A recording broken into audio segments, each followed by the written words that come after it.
कत्तलखान्यात जाणाऱ्या 10 गायींचा आयशर मालेगाव तालुका पोलिसांनी रोखला. आरोपी मोहम्मद सलमान हनीफ यांच्या मालेगाव तालुका पोलिसांनी आवळल्या मुसक्या.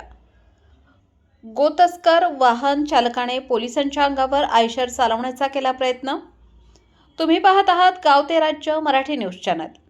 ईद-ए मिलादच्या पार्श्वभूमीवर ग्रामीण पोलीस अधीक्षक डॉक्टर डी.एस. स्वामी आणि अप्पर पोलीस अधीक्षक सूरज गुंजाळ यांच्या आदेशानुसार पोलिसांकडून कडक बंदोबस्त आणि वाहन तपासणी सुरू होती. याच दरम्यान मुंबई महामार्गावर मालेगाव तालुका पोलिसांनी कत्तलखान्यात जात असलेली 10 गायींची वाहतूक करणारी आयशर रोखली. मालेगाव तालुका पोलीस ठाण्याचे पोलीस उपनिरीक्षक तुषार भदाणे, पोलीस उपनिरीक्षक संतोष बहायकर आणि पोलीस शिपाई संभाजी पीरनाईक हे कर्तव्य बजावत असताना पोलीस निरीक्षकांना मिळालेल्या गोपनीय माहितीनुसार MH04 FU 3446 क्रमांकाच्या आयशर वाहनाला थांबवण्याचा प्रयत्न करण्यात आला. मात्र पोलिसांच्या माहितीनुसार वाहन चालकाने वाहन पोलिसांच्या दिशेने नेण्याचा प्रयत्न केला. पोलिसांनी प्रसंगावधान राखत वाहन ताब्यात घेत आरोपी मोहम्मद सलमान हनीफ यास पकडले. वाहनाची तपासणी केली असता त्यामध्ये 10 गायी आढळून आल्या. या गायी दोरांनी कुरतेने बांधलेल्या अवस्थेत असल्याचे समजते.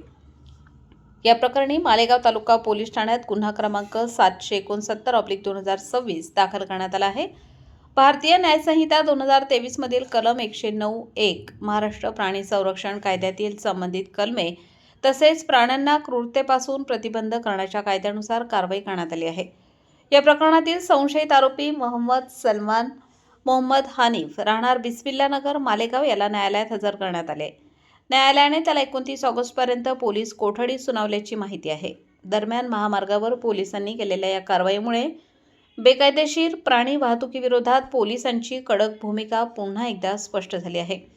या प्रकरणाचा पुढील तपास मालेगाव तालुका पोलीस करत आहेत. गाव ते राज्य मराठी न्यूज चॅनल. संपादक विजय धामणे, नांदगाव, नाशिक.